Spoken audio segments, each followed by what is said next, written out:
শেরপুরে সূর্যমুখী ফুলের চাষ করে সফল হয়েছেন ৯ জন উদ্যোক্তা। ৪ একর জমিতে সূর্যমুখী ফুলের চাষ করছেন তারা। আর তাদের এই বাগান দেখতে প্রতিদিনই আসছেন শত শত মানুষ। ভিড় এড়াতে টিকিটের ব্যবস্থাও করা হয়েছে। এরপরেও ৩০ থেকে ৫০ টাকা করে টিকিট কেটেও দেখছেন সূর্যমুখীর সৌন্দর্য। শাকিল মুরাদের তথ্য এবং ছবিতে প্রতিবেদন। দূর থেকে দেখলে মনে হবে যেন বিশাল আকারের হলুদ গালিচা বিছিয়ে রাখা হয়েছে। কাছে গেলে চোখে পড়ে হাজারো সূর্যমুখী ফুল। বাতাসে দোল খেয়ে ফুলগুলো যেন আমন্ত্রণ জানাচ্ছে সৌন্দর্য উপভোগ করার। শেরপুর শহরের শেরি ব্রিজের পাশে ৪ একর জমিতে দেখা মিলবে এমন ছবি।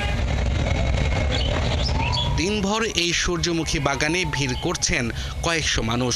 স্মৃতি ধরে রাখতে নানা ভঙ্গিতে মুঠোফোন কিংবা ক্যামেরায় তুলছেন ছবি। ভালো লাগতেছে অনেক, কারণ ছবি তোলা যাচ্ছে এবং অনেক সুন্দর। ফার্স্ট টাইম দেখলাম সূর্যমুখী ফুলগুলো অনেক সুন্দর, এটাই দেখতে আসছি।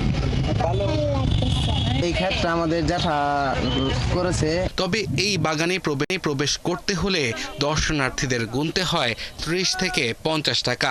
বাগান রক্ষায় কাজ করেন বেশ কয়েকজন নিরাপত্তা কর্মী। প্রচুর মানুষ আসে, আর বর্তমানে ডিজিটাল যুগ হয়ে ক্রিয়েটারের অত্যাচারে এখানে টাকা না দিলে মনে করেন অনেক বেশি ক্ষতি হতো কৃষকের। ৩০ টাকা করে নিচ্ছে, ৩০ টাকা করে দিয়ে আসছি, ভালো লাগতেছে। ৯ উদ্যোক্তা মিলে মূলত এই বাগান করেছেন। তারা বলছেন প্রতিদিন গড়ে তাদের আয় হচ্ছে ২ থেকে ৩ হাজার টাকা।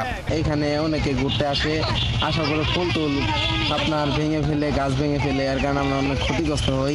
এর কারণে আমরা কি করেছি, আমরা কিছু টাকার বিনিময়ে এখানে আমরা অনেককে ঢুকতে দিচ্ছি, যারা ফুল দেখতেছে, ছবি তুলতেছে, ফুল উপভোগ করতেছে। উপজেলা কৃষি কর্মকর্তা জানান উৎপাদন খরচ কম আর চাহিদা থাকায় অনেকেই আগ্রহী এখন এই ফুল আবাদে। সূর্যমুখী আবাদ করে লাভবান হবে, মানুষের উপকারও হবে। পাশাপাশি যেটা হয়েছে আসলে আমরা বোনাস হিসেবে যেটা পেয়েছি, সূর্যমুখী মাঠটা আমাদের কৃষি পর্যটনে পরিণত হয়েছে। অনেক দর্শনার্থী আসছেন প্রতিদিন সূর্যমুখী দেখতে।